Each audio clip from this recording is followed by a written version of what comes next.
Olá pessoas lindas e abençoadas, sejam todos bem-vindos, eu sou Cris Cole e hoje eu tenho mais um relato para vocês. Aos pouquinhos eu tô vindo aqui gravar mais relatos. Eu tenho dois relatos bem longos, bem fortes e marcantes e eu vou trazer em breve aqui para vocês. Estou só esperando o momento certo, a oportunidade de ter o tempo livre para gravar de uma vez, porque vai levar mais tempo. Hoje eu tenho um relato de uma moça que mandou, ela mora na África e eu achei fortíssimo tudo que ela relatou, um relato mais curto, por isso eu tô trazendo ele aqui antes, que hoje tá um pouquinho mais tranquilo, fim de tarde. Eu quero deixar um recado aqui maravilhoso para vocês, na verdade uma notícia muito boa, muito mesmo, eu tô muito feliz. Nós teremos a imersão Curando Feridas Emocionais, que será no final de agosto. Essa imersão vai ficar marcada no coração de cada um de vocês. Ali vai ter cura não só nas emoções, mas também no físico, porque muitas doenças psicossomáticas vêm das feridas emocionais. Então nós vamos estar ali trabalhando junto com vocês para que primeiro venha a consciência, porque muitas vezes nós temos traumas, feridas ainda abertas e a gente nem sabe, mas que acaba afetando a nossa fase adulta e aí impede a gente muitas vezes de viver o melhor que Deus tem pra gente viver. Então vai ser algo muito lindo, especial, poderoso do Senhor. Guarde essa data, dia 30 a 31 de agosto e dia 1º de setembro, fim de semana, guardado para nós, que Deus, que o Senhor vai levantar um a um para estar lá. E a notícia, a surpresa é que a pastora Bianca Toledo, ela está participando, ela estará com a gente participando. Ainda não sei dizer se vai ser na sexta, no sábado ou no domingo, mas ela vai trazer uma palavra. Ela aceitou meu convite, eu estou muito grata ao Senhor por ela dizer o sim.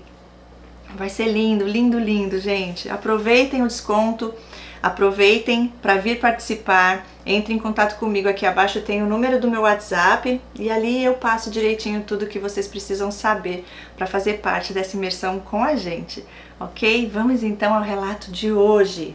Depois eu conto para vocês, gente, eu vou deixar para imersão, mas eu tenho algo para compartilhar, um testemunho do que Deus fez através da Bianca Toledo na minha vida. Algo muito lindo, poderoso e que prevalece até hoje, para honra e glória do Senhor. Então eu tenho um carinho muito especial por ela, pela vida dela, por conta do que Deus fez através dela, né, sobre a minha vida. E eu tenho certeza que também irá abençoar a vida de todos vocês. Ok, vamos lá, começando, diz assim: Olá Cris, prazer em falar contigo, que o nosso bom Deus te dê vida em abundância para continuares fazendo esse trabalho de bênção com muita sabedoria para o mundo. Amém, glória a Deus por isso, obrigada pelo carinho. E ela fala o nome dela e eu vou chamar ela de Soraya. Ela diz: sou Soraya, moro na África e vou contar minha vivência de 28 anos. Gente, 28 anos não é brincadeira não, com o narcisista. E quando recebi a revelação, detalhe, né, já vou dar um spoiler aqui pra vocês, ela ainda está com ele. Gente, isso é o pior. Tudo na hora perfeita de Deus, Deus tem propósito maior. E ela diz: a minha história é muito longa, mas vou tentar resumir começando pela minha infância. E ela resumiu super bem, vocês vão entender. Ela diz: nasci e cresci em um bairro nobre do meu país e sou filha de pai funcionário público e mãe camponesa. E toda a minha infância não foi muito fácil porque o país estava em guerra civil que durou 16 anos e a independência do país também era recente. O país fica independente em 1975 e 2 anos depois arranca uma guerra civil que durou 16 anos, mas em 92 alcançamos a paz. Em outubro deste ano vai o país a mais uma eleição de novo presidente, do novo presidente. Continuando, tenho 6 irmãos e vivíamos todos juntos e as condições eram difíceis porque estávamos em uma guerra civil. Havia dinheiro na mão do povo, mas faltavam produtos nas lojas e o país estava em embargos, mas pela graça do Altíssimo sobrevivi anos e ajudávamos uns aos outros. Ela é muito linda, especial, gostei muito da forma que ela se expressa, vocês vão sentir isso aí também. Continuando, meus pais iam ao trabalho muito cedo e voltavam ao anoitecer. Como disse, meu pai era funcionário público, lembra? Lembro. E minha mãe camponesa cultivava legumes, frutas para complementar a nossa dieta, porque a situação do país não estava boa. O governo dava cartões a cada família para adquirir um certo número de alimentos, mas contava o número de pessoas por cada casa e basicamente era farinha amarela, repolho, feijão e carapau. E de vez em quando um pouco de pão que dividíamos e dava para não morrer de fome. Gente, isso aqui tocou meu coração, imagina essa situação. Ela fala, comprávamos roupa uma vez ao ano, olha isso, e sapatos em minha casa, algumas vezes tinha que esperar o outro voltar da escola para emprestar, porque era difícil comprar para todos. Mas enfim, isso nos fez ter espírito de partilha. Nossa, eu fiquei imaginando, gente, olha que situação, né? Roupa só compravam uma vez ao ano, olha isso. Sapatos, esperava a irmã chegar da escola para poder usar porque não tinha para todo mundo o suficiente. Olha isso. E ela diz, em 1988 meu pai recebeu uma promoção no trabalho e as coisas mudaram, Cris, para melhor e foi muita bênção. Apesar da guerra, mudamos para uma casa enorme que pertencia ao estado. A casa, Cris, era mesmo, e ela põe enorme, com 2 pisos. Ela diz... tinha uma estufa com lindas flores, uma criação de coelhos, pavão e muitas árvores de fruta e muitas seguranças devido à guerra. A vida mudou, não passamos mais necessidade e minha mãe voltou à escola e o nosso trabalho era estudar também. Todos os dias era escola, casa, escola e não era permitido sair. Mas o meu irmão, como o homem mais velho da casa, os seguranças permitiam que ele saísse para dar uma volta. E numa dessas tardes convenci ele a me levar com ele e foi nesse passeio que conheci o infeliz narcisista, ela vai chamar ele de infeliz. Sem saber que padecia do transtorno e ele viria a mudar a minha história de vida. Começa agora. E ela continua. Meu irmão, passando por uma casa, cumprimentou um rapaz que estava sentado no muro e pediu um copo de água. Cris, e eu fiquei paralisada com o olhar desse jovem que nem sei explicar e não conseguia tirar os olhos dele, tipo uma paralisia. E ela põe várias caras rindo. Eu já vou falar o que é isso, tá? Qual demônio é esse? E ela fala, eu achei logo que era amor à primeira vista. E durante a semana que se seguiu, eu só queria sair com meu irmão para ver ele, Cris, mesmo sem falar com ele. E para minha surpresa, na semana seguinte ele apareceu na minha escola e fiquei assustada, porque ele falou assim, diante de todo mundo, vem buscar minha esposa. E se dirigiu a mim com um lindo sorriso e gelei. Cris, porque nunca havia namorado e nem ele havia me pedido em namoro, mas não consegui falar nada. E como quem cala consente, virei namorada dele e em menos de um mês estava eu grudada nele, que nem cola. E ela dá risada de novo. Todo mundo amava ele porque ele era muito social e tinha ele um grupo de dança e era muito famoso em minha escola. E ela ri de novo, gargalhadas. Não sei dizer como, mas até a minha casa ele apareceu como o melhor amigo do meu irmão. Ai, ai, ai, até na minha casa ele apareceu como o melhor amigo do irmão dela. Uma amizade relâmpago, sendo que eu falei que havíamos nos mudado para aquela cidade muito recentemente, mas eu estava encantada, Cris. Foi encanto. E ela diz, foi isso mesmo, porque quando eu tentava parar para perceber o que estava acontecendo, porque eu às vezes só queria descansar, fazer os deveres de casa, estar com a família, mas lá estava ele todo dia lá enfiado. Era carinhoso, amável e trazia consigo sempre um agrado, e eu não queria ser chata de mandar ele embora, sendo que todos já amavam ele na casa. Até os seguranças já não anunciavam a chegada dele. Olha, isso liberou geral. Estou rindo hoje, mas pergunto como ele conseguiu conquistar eles, porque eram muito duros devido à guerra. Olha isso, quanta coisa aqui, hein? Já tem várias bandeiras vermelhas. Já vou chamar aqui a minha bandeira, que tá aqui do meu ladinho. Olha isso, gente. Bandeira vermelha. Já vou falar aqui pra vocês esse encantamento, essa coisa no olhar principalmente, essa coisa de você ficar ali hipnotizada, paralisada, é um demônio que chama basilisco. Eu vi um vídeo no canal do pastor Antônio Júnior, uma senhorinha, ela dá testemunho da experiência dela em relação a esse demônio, e eles amam destruir relacionamentos, tá? Principalmente famílias, casamentos. É surreal, gente, é uma coisa assim fora mesmo, porque é essa coisa de encantamento. E eu vejo isso nesse aqui, só pelo que você descreveu, sobre essa situação já deu pra ver que é esse encantamento mesmo desses demônios aí das trevas. Ok, aí logo ele já invadindo a sua casa, é aquela coisa, né? Ser sem graça, porque, poxa, afinal de contas, todo mundo gosta dele, mas ele já tava ali pegajoso, invasivo na sua vida, um grude, onde você não tinha mais tempo pra respirar, pra viver sua própria vida. Tava lá ele já, né, enfiado na sua casa, já tirando a tua paz sem você nem perceber. E aquela coisa, ai que horror sentir isso, né? A gente começa a pensar, será que tem algo de errado comigo? Não, é porque a gente sente espiritualmente o negócio ali. E ela continua falando aqui, a guerra estava forte no ano 90 e as noites eram muito assustadoras porque se ouvia estrondos e tiroteios até de madrugada. Eu não dormia direito, eu dormia com a roupa no corpo para que se desse uma invasão, fugir. E ela põe a carinha chorando e lembra de uma noite que foi muito difícil e minha mãe chamou todos os filhos e nos colocou num armário junto com ela e ficamos lá escondidos até o dia raiar. Olha isso, até o sol raiar. No dia seguinte, tomamos conhecimento que foi lançada uma bazuca para a nossa casa protocolar porque meu pai fazia parte do governo e queriam atingir ele. Mas pela graça de Deus a bomba caiu em um centro de saúde que existia numa casa antes da nossa, mas como era à noite, não estava lá ninguém. Mas sei que foi Deus que fez esse milagre acontecer porque tinha um propósito em cada um de nós. Verdade, linda. Nessa manhã foi reforçada a segurança e a vida continuou, na medida do possível. Voltando, Cris, ao infeliz narcisista, e ela dá risada.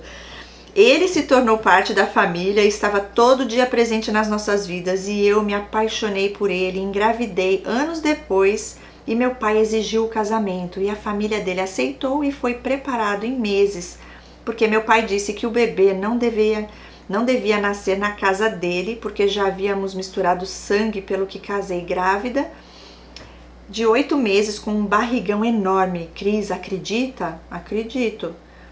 No dia do casamento, numa sexta-feira, acordei triste e não tinha nenhuma vontade de casar com um infeliz. Mas já estava tudo organizado e como seria realizado no jardim da casa, enorme. Estava tudo muito lindo, mas aquele dia não consegui comer nada. E ela falou, Cris, eu não conseguia colocar nada dentro de mim. Algo me dizia, lá no fundo, não casa com ele. E era tão forte esse sentimento que na hora que me perguntaram se era da minha livre vontade, eu não respondi. Cris, por 3 vezes me foi perguntado e nada. E senti uma mão no meu ombro e era a minha madrinha perguntando se estava bem, se eu estava bem. E foi como se eu acordasse de um sonho e vi meu pai me observando sério e não tive coragem de dizer não e disse sim, que era da minha vontade. E desrespeitando o Espírito Santo de Deus, porque sei que não foi sonho. Eu fiquei sem vontade de comer desde de manhã, porque ele estava querendo me falar para eu não casar. Mas na altura, eu já não consegui discernir. Né? Naquela altura, ela ainda não tinha, né, esse discernimento. Eu estava com 19 aninhos e era franzina e bem pequena, e nunca tinha tido uma experiência assim. Mas enfim, me tornei uma senhora infeliz, porque me casei com um infeliz. E ela dá risada de novo. A festa foi longa, mas ao final do dia partimos para o hotel onde seria a lua de mel e ele já estava com alguns copos e muito feliz. Ao chegar no hotel, os padrinhos foram embora e o infeliz se enfiou no bar do hotel e eu fui para a suíte me lavar e descansar e ele só chegou de madrugada. Aí, ó, a lua de meleca. Lua de mel que não chega o mel, tem doçura não, é só amargura mesmo. Tá repreendido em nome de Jesus. Chegou de madrugada, super bêbado e se meteu na cama com tudo, Cris. E tive que tirá-lo, os sapatos, e caiu em sono profundo e eu fiquei chorando. Cris, porque agora eu via o que no espírito me foi colocado para não casar com ele. Só veio a despertar no meio-dia do dia seguinte e foi como se tivesse me tornado invisível porque ele não falava comigo e tudo quanto eu perguntava ignorava e eu calculei que fosse culpa minha porque demorei a responder o sim para casar, mas isso foi dias. Por vários dias, nossos padrinhos vieram nos buscar para o almoço que seria na casa do infeliz, porque iriam receber a minha família que trazia as minhas coisas, as malas e outros presentes, porque aqui o casamento é assim. Um dia o noivado, no outro o casamento civil e religioso, e no terceiro dia vêm as famílias da noiva à casa do noivo fazer a entrega formal das coisas dela. Interessante. Naquele dia ele também me ignorou e todos queriam saber como foi a lua de mel. Coitada, gente. Cris, e eu dizia que foi boa, mas não havia se consumado. Cris, ele me ignorou todo o final de semana e me desprezou. Com essa atitude, eu me senti muito triste e perdida, sem saber o que fazer. Essa é a intenção dele, né? Passamos a viver na casa do infeliz com a minha sogra e 6 irmãos dele, e não tínhamos trabalho, Cris. Mas a minha família e padrinhos ajudavam no que podiam. O bebê veio 28 dias depois e nem o casamento havia sido consumado, mas enfim. Quando o bebê nasceu, ele começou a falar comigo e era um alívio porque eu estava perdida na casa da família dele e sem saber o que fazer, e foi um alívio, parecia outra pessoa, ajudava com o bebê, cantava para ele dormir e ele já era muito amável comigo e eu não percebia nada. Mas já que estava tudo voltando ao normal, não falamos mais no assunto e tudo pareceu voltar ao normal. Olha aí. Então o bebê nasceu, ele voltou a falar com ela. Olha, esse tratamento de silêncio foi aí quase um mês, hein? Ou passou disso. Gente, hoje eu falo livramento para sua vida, né? Mas na época, como é que você ia saber? Aí o que te deu aí? Gatilho de rejeição, porque você nem sabia que tinha esses traumas, as feridas emocionais que provavelmente já começou lá na tua infância, vindo aí, né? Do pai, ou da mãe, ou dos dois. Né, pelo que eu entendi aqui, voltando um pouco na infância dela, o pai dela, funcionário público, a mãe camponesa, ela não falou muito nos detalhes em referência a essa parte de se teve algum abuso na infância, mas normalmente se tem codependência já começa lá. Voltando aqui ao relato, 4 anos ficamos a viver com a sogra e não foi fácil porque eu era somente empregada da casa, eu lavava, passava, cozinhava e cuidava do bebê. Assim eram meus dias e ele não parava em casa. Todo dia ele voltava bêbado e só queria comer e se deitar comigo sem preparação alguma e eu me sentia usada, triste e cansada. Sem preliminar e sem amor, sem carinho, é um objeto ali só pro prazer e acabou. É desse jeito. Minha sogra resolveu alugar a casa dela e mudar de cidade e foi aí que sugeri que fôssemos procurar um canto. E nessa altura eu já estava trabalhando na prefeitura. No meu país chama-se Conselho Municipal. E o menino já estava com 4 aninhos, se mudou com a minha sogra para outra cidade para ela ajudar a tomar conta dele enquanto eu trabalhava. E vinha toda sexta-feira para passar o final de semana comigo, né, com a gente, no caso ela e o pai, o infeliz, né? E nesse período voltei a engravidar e estava a trabalhar fora e ambos saíamos pela manhã e voltávamos ao final do dia. Eita, engravidou de novo do infeliz. Aí eu morro de dó da criança, né? Eu entendo, né? Teve que ficar com a sua sogra, mas a criança tão pequenininha, 4 aninhos, ficar a semana inteira longe da mãe. Tomara a Deus que esses sogros aí, que a sogra e o sogro, né, sejam pessoas boas, porque senão já vai outra criança traumatizada nesse mundo. Ela diz, era muito difícil, Cris, porque ele levava todo o meu salário e eu ficava sem nada e ia a pé, grávida, para o trabalho e não era perto. Mas ele dizia, tens que contribuir, e ele recebia mais do que eu. Lembrei agora que quando estávamos ainda na sogra, marcou uma reunião para dizer a ele para arranjar emprego para sustentar a família e eles diziam, saia para arranjar emprego, nem que seja para carregar sacos. E ele, Cris, nem se tocava, só queria boa vida, vida fácil, comida, roupas limpas e ir às bebedeiras. Ah, tá, entendi. A sogra fez uma reunião para dizer para ele, a família inteira, dizendo, meu filho, vai trabalhar, vai dar um jeito nessa vida, ô seu cachaceiro. Vai cuidar das tuas feridas, em vez de pôr mais problema no mundo. O primeiro emprego eu arranjei para ele através da minha irmã, que tinha uns amigos que tinham uma empresa de curtumes. E só ficou um mês alegando problema de sinusite, não aguentava o cheiro. E de novo falei com a minha irmã para mudar ele para uma sucursal, longe da fábrica, e foi, mas não gostou e largou. Olha, desse jeito, para em lugar nenhum. Falei com os padrinhos e arranjaram outro trabalho, onde veio a trabalhar por alguns anos, mas foi despedido mais uma vez e agora está em outro. Mas a vida, Cris, era muito difícil porque ele me acusava de perder emprego, porque eu trazia azar. Ele me acusava de perder os empregos dele, porque dizia que eu trazia azar na vida dele. E ela dizia, eu orava, Cris. Eu frequentei muitas igrejas nessa época à procura de soluções. Cris, porque eu era acusada e culpada de tudo, inclusive de ele não parar nos empregos. Até se ele esquecesse de levar algo, a culpa era minha. E foi por muitos e longos anos e comecei a ter pânico e só me sentia bem na ausência dele porque era muito difícil de lidar. Olha aqui, gente, isso aqui é uma bandeira vermelha, isso aqui é muito importante da gente falar. Isso aqui é urgente, isso aqui é sério, gente. Isso acontece. Olha só a tortura psicológica já esse ser das trevas fazendo na sua mente. E isso acontece muito. Vários relatos eu vejo. Falando que, ó, a culpa é sua. Não é ele que é um irresponsável, que não aguenta trabalhar muito tempo, que não quer saber de responsabilidade, que só quer saber de sugar dos outros e ficar na vida fácil, né? Seja lá os motivos que forem. Vai se tratar, vai buscar terapia, né?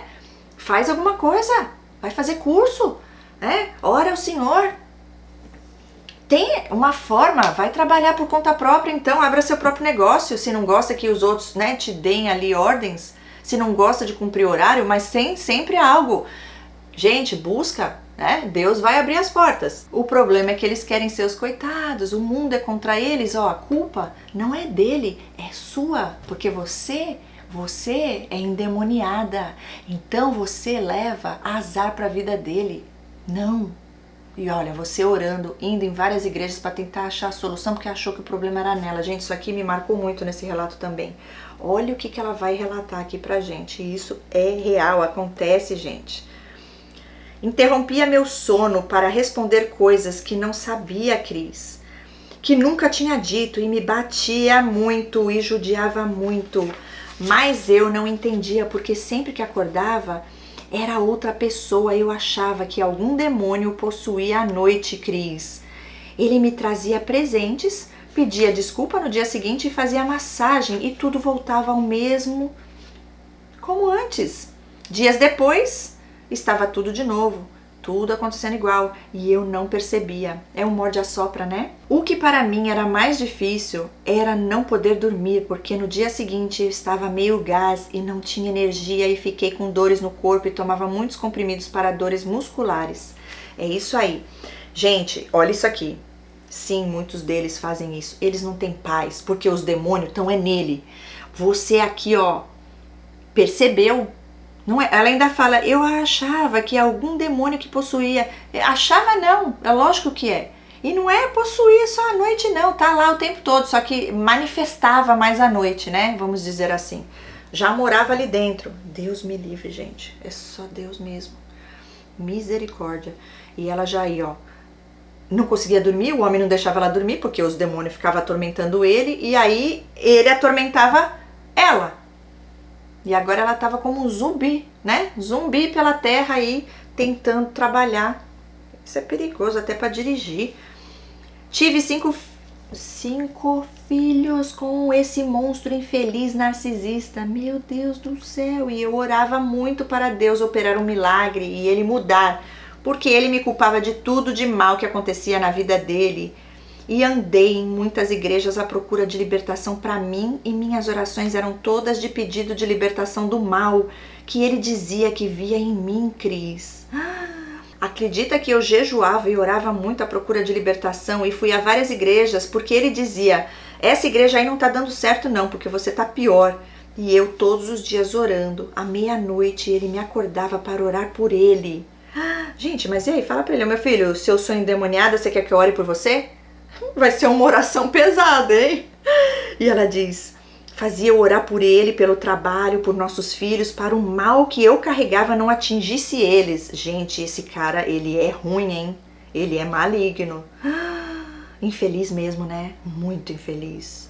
E foi difícil. E ela continua, hoje já não dói mais lembrar porque recebi a libertação há 3 anos. Foi através dos sonhos, Cris. Eu sonhava com ele com outras mulheres fazendo sexo e eu perguntava para ele o que estava acontecendo e ele me dizia: vê, o mal está mesmo em você, porque você está aí me culpando dos maus espíritos que você carrega. E assim foi por muitos e longos anos. São 28 anos de união, Cris. União de sofrimento e trevas, mas Deus tinha propósito na minha vida. O processo não foi fácil, mas hoje tenho discernimento que não se pode desrespeitar a vontade do Pai e devemos ouvir o Espírito Santo de Deus sempre e pedir sempre confirmação e oração sobre cada pessoa que entra em nossa vida, se deve ou não permanecer. Uau, falou tudo, hein? Importante, muito mesmo. Eu lembrei aqui, eu sempre lembro de algumas coisas, mas eu lembrei que eu tinha uma amiga dessas e ela falava assim pra mim: ora, Cris, ora pra que venha só as pessoas que é de Deus. E acho que ela ficava pensando: nossa, ela ora, mas a oração dela não tá tocando o céu não, porque eu tô na vida dela já faz bem um tempo aí, Deus não fez nada, né? Só que aí, Deus surpreende, né? Ela mesmo teve a resposta direto do Senhor, porque na hora perfeita do Senhor ele arrancou, né? E foi do jeito dele, perfeito, libertador. Eles acham que eles riem, né, de Deus e da nossa fé, mas Deus mostra, né? Deus faz acontecer. Tivemos 5 filhos e já são todos maiores e há 3 anos realizamos as bodas de prata. Mas dias antes da segunda boda, Deus me revelou em sonho o caráter dele e me fez ver. Aí ela coloca tudo em letra maiúscula agora. Uma semana antes da boda, ele me chama ao quarto e estava de joelhos e me mandou ajoelhar e fez a oração mais diabólica que se pode ouvir de alguém que partilha a vida conosco e quer o nosso bem. Nem dá para repetir, Cris. Gente, isso é surreal. Mas é muito bom para trazer essa realidade para as pessoas verem que isso não é coisa da nossa cabeça, isso existe, ok? Gente, eu paro aqui porque essa parte, prestem bem atenção, olha o que ela fala aqui. Tivemos 5 filhos e já são maiores e há 3 anos realizaram bodas de prata, mas dias antes da segunda boda, Deus revelou a ela em sonho o caráter dele. Olha só, ele entrou no quarto, falou para ajoelhar e fez a oração mais diabólica que se pode ouvir. E ela diz que é até difícil repetir, mas porque esse testemunho é para ajudar, vou arrancar palavras menos pejorativas. Meu pai estava falecido, Cris, morreu 1 ano depois do meu casamento com um infeliz. E ele dirigia as orações ao meu pai falecido dizendo assim: morreste e deixaste essa merda para mim, e não estou a ter bênção na vida porque ela é o diabo, e só me traz má sorte e muitas coisas sujas e ruins para se referir a mim, e pela primeira vez me posicionei. Ela falou: Cris, eu falei assim, que terminou a oração?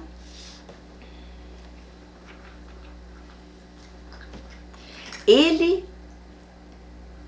dirigia as orações ao meu pai falecido dizendo assim: morreste e deixaste esta merda para mim, e não estou a ter bênção na vida porque ela é o diabo, e só me traz má sorte e muitas outras coisas sujas e ruins.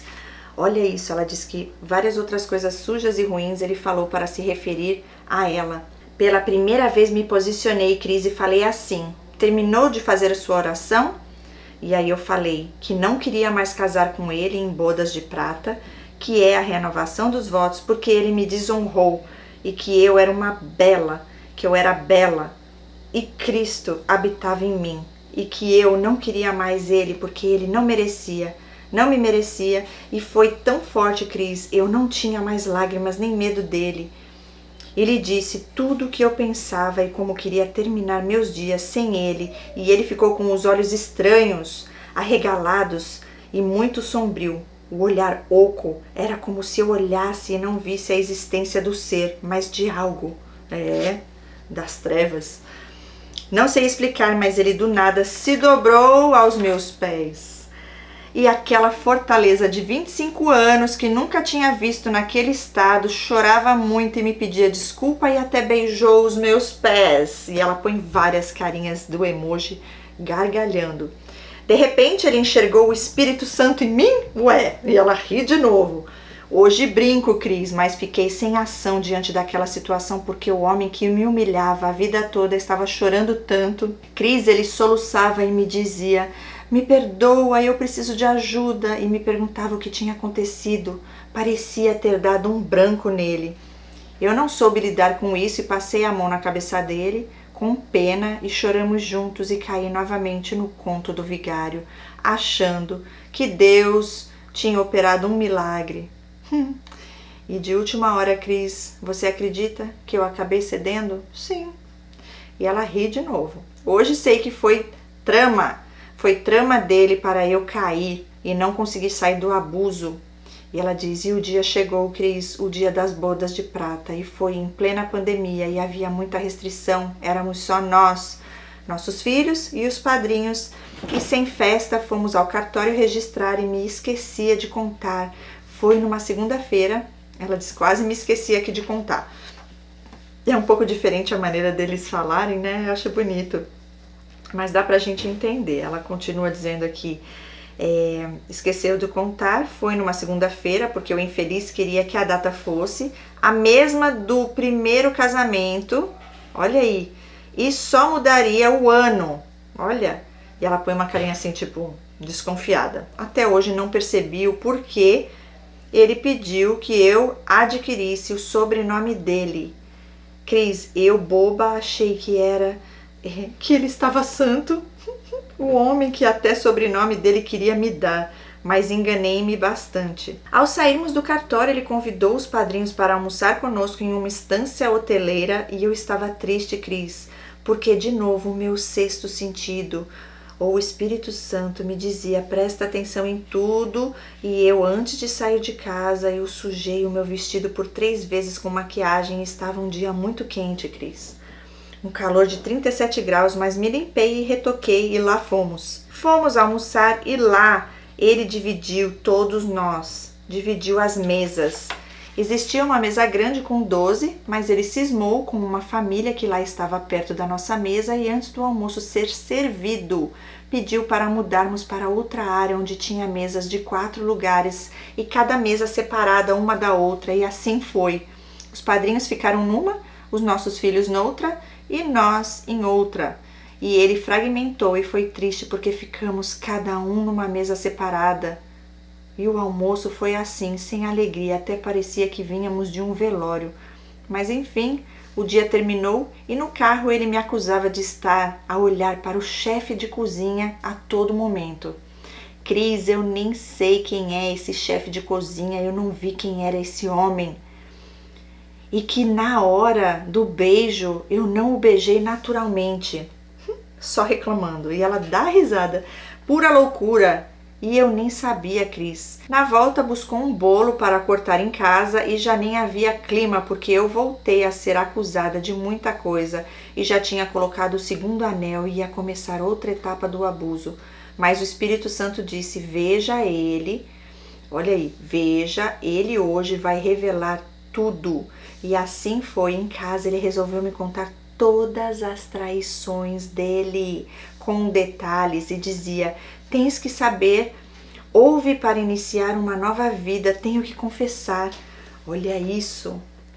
Ai, para começar uma nova vida eu tenho que contar as traições, vou te contar todos os detalhes, como é que foi, a posição, para te humilhar, para te torturar, para deixar você confusa, se sentindo um lixo. Aí ele tá mostrando o quão sádico ele é. Em casa ele disse que queria me revelar tudo, me falou de todas as traições que se lembrou e eram muitas mulheres, Cris. E eu sem saber o que dizer, porque estava chocada, mas por fim ele disse que queria sair disso, que precisava de quem o ajudasse. E quem ele queria como a salvação? Euzinha. E foi muito difícil essa revelação, porque comecei a ter muitos sonhos dele com outras mulheres. Mas enfim, dias depois peguei Covid e fiquei muito fraca, e ele foi muito prestativo nesse tempo e dizia: tens que melhorar, eu não posso ficar sozinho. E eu não entendia isso porque ele agia como se fosse autossuficiente e de repente era o mais carente de todos os homens. Ah, porque ele falou: eu vou ficar com 5 filhos aqui para criar sozinho? Melhor aí, minha filha, porque eu quero ter esse trabalho não. Ok, num belo dia, assistindo a uma pregação do pastor Cláudio Duarte, ao terminar o vídeo, a seguir foi um vídeo que falava da pedra cinza como um dos métodos de lidar com pessoas narcisistas e como age um narcisista quando ignoramos. E eu estava lavando roupas com um fone de ouvido e continuei ouvindo e resolvi saber o que era o narcisismo e como agia um narcisista, e vi um monte de teus vídeos. Yes, glória a Deus! E parecia que falava do que eu vivia, Cris. E daí não parei mais de ver. Olha isso.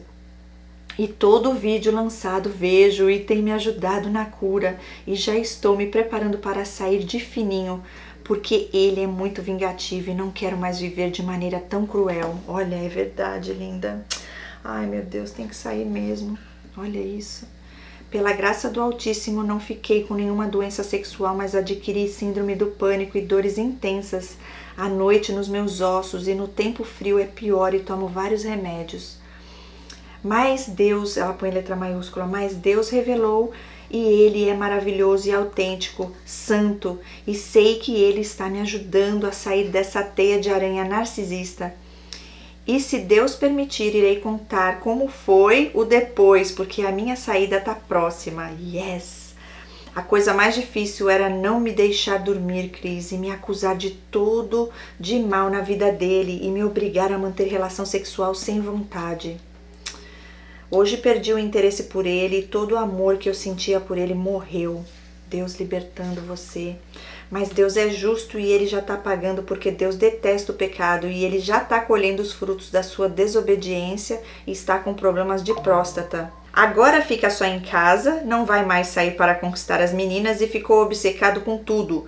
Não dorme direito e bebe todos os dias e diz que é remédio para conseguir dormir. E mente muito, Cris. Até coisas que não precisa. Cria as coisas, inventa. Tal como dizer que me falou algo que não falou e esconde. E o sucesso do outro lhe incomoda e fica triste. Triste não, é inveja mesmo, fica com raiva. O conselho que posso deixar a quem tem um narcisista em casa e se sente sem forças para agir, o primeiro passo é não reagir às provocações e não se deixar contaminar pelo veneno dessas serpentes que vêm se passando por anjos de luz. Mas Satanás habita neles e agem como seu pai age. Revelador, isso aqui é real. E ela termina dizendo: Deus abençoe, Cris, a você e toda a sua equipe, que são uma bênção na vida de todos nós. Amém, obrigada. Assim que eu sair, vou mandar o relato contando pós-narcisista, como será a minha vida pós-narcisista. Perdão por algum erro ortográfico e sinceramente não sei o que causou a minha dependência desse ser, o que levou a aguentar muito abuso e sofrimento. Quando tinha 5 anos, tinha um sonho que me atormentava todos os dias. Assim que pegasse no sono, eu via um homem com uma toalha e com o rosto do meu pai querendo me pegar à força, e esse sonho só passou quando nos mudamos de casa. Só tive paz ao mudar para a casa enorme que te falei. Isso aqui é interessante, tem que aprofundar isso aí em terapia, analisar, hein? Será que tive alguma violência quando era pequena e a minha memória para me proteger deletou? Pode ser. Será, Cris? É a primeira vez que falo disso, porque depois de anos voltei a ter o mesmo pesadelo. Mande uma palavra para mim sobre isso, please. Boa tarde, desculpe por ser longo o relato e olha que resumi, pois foi muita coisa, mas o que mais me atingiu foi o fato de ele interromper o meu sono, porque até hoje ele faz isso e só vou dormir em paz quando sair, e será em breve a minha saída. E ela fala beijos. Aí ela me mandou mensagem no celular, que eu vou ler aqui agora.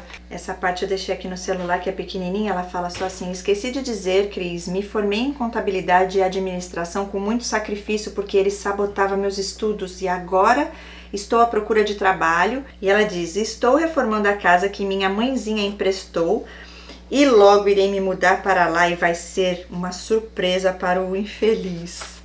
Exatamente, olha aí, Deus já tá né, dando a melhor estratégia para você sair disso daí. Em relação ao que você me perguntou, para te dar uma opinião, né, em relação a essa memória, esses sonhos que você tem aí desde a sua infância, eu aconselho você a orar a Deus que Ele vai te dar confirmação.